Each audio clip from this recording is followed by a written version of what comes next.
고대 7대 불가사의는 당시 건축기술로는 도저히 불가능해 보이는 거대한 고대 건축물 7가지를 지칭하는 말입니다. 이번 영상은 고대 7대 불가사의 중 세 번째로 페르시아 제국 시대의 마우솔로스 영묘에 얽힌 사연과 역사를 소개하겠습니다.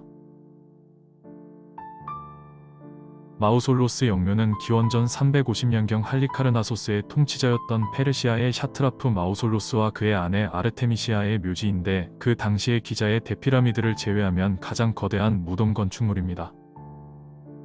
전설에 의하면 마우솔로스 왕이 죽자 그의 누이이자 아내인 아르테미시아 여왕은 마우솔로스 왕의 죽음을 탄식하며 유해를 화장하고 남은 뼈가루를 술에 타서 마시고 죽었다는 이야기가 전해져 오고 있습니다.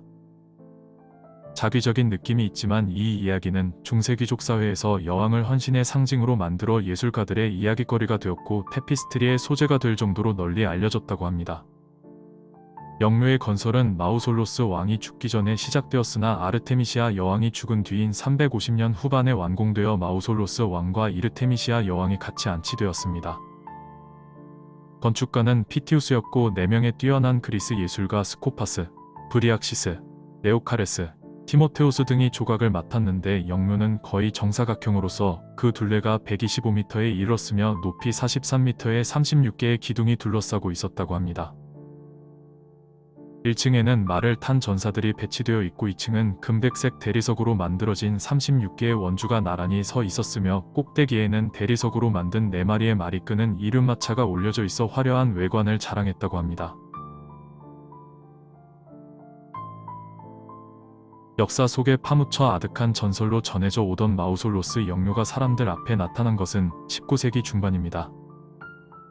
대형 박물관에서 일하던 고고학자 찰스 토머스 뉴턴의 앞으로 보드룸의 부조라는 조각 하나가 배달되었는데 뉴턴은 한눈에 그것이 헬레니즘 양식의 조각이란 것을 파악하고 마우솔로스와 관련이 있을 것으로 추측했습니다.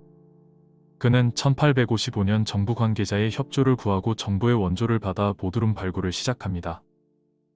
발굴은 한동안 소득이 없이 진행되었는데 1855년 4월 말 지하 한 구석에서 다량의 대리석 석판과 조각상 등이 나왔습니다.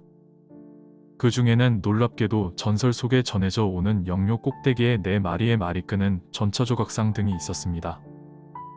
발견된 유물은 대형 박물관으로 옮겨졌고 몇 년간의 복원을 거친 후 전시되어 사람들 앞에 드디어 그 모습을 드러냈습니다.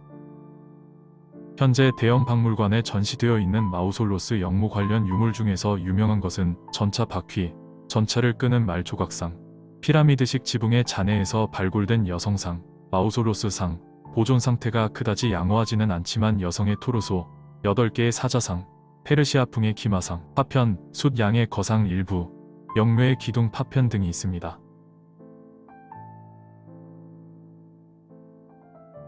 마우솔로스의 영묘 유적은 에게해에 접해 있는 소아시아의 보드룸이라는 작은 도시에 존재합니다.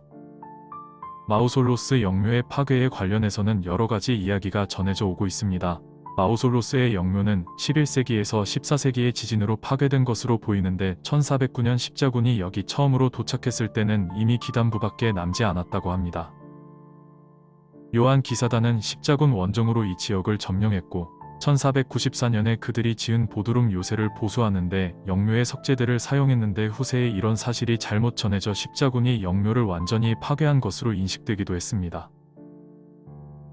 지상의 마우솔레움 유적이 소멸된 후에도 지하 부분은 비교적 온전히 남아있었고 이 곳을 발견한 요한 기사단 단원이었던 프랑스 리옹의 클로드 기샤르는 1581년 발간한 책에서 이렇게 적었습니다.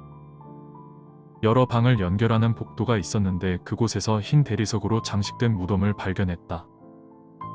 그 아름다움은 이루 말할 수 없었다.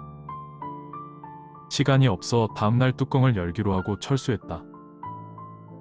그러나 다음날 다시 와서 보니 무덤은 열려져 있고 황금 조각과 옷 조각이 사방에 떨어져 있었다. 이것들은 우리가 철수한 후 약탈이 있었다는 것을 말해준다. 누군가 밤에 와서 관을 열고 매장품을 도굴했을 것이다. 그 무덤 속에는 엄청난 보물들이 있었을 것이다. 기샤르가 서술한 내용은 후세 사가들에 의해 일부 착오가 있었던 것으로 판명되었고 이미 오래전에 영묘의 귀중품은 대다수 도굴된 것으로 결론이 났는데 그 남은 잔해만으로도 그렇게 놀라울 정도였다는 것은 영묘가 얼마나 호화스럽게 건축되었는지 알 수 있습니다.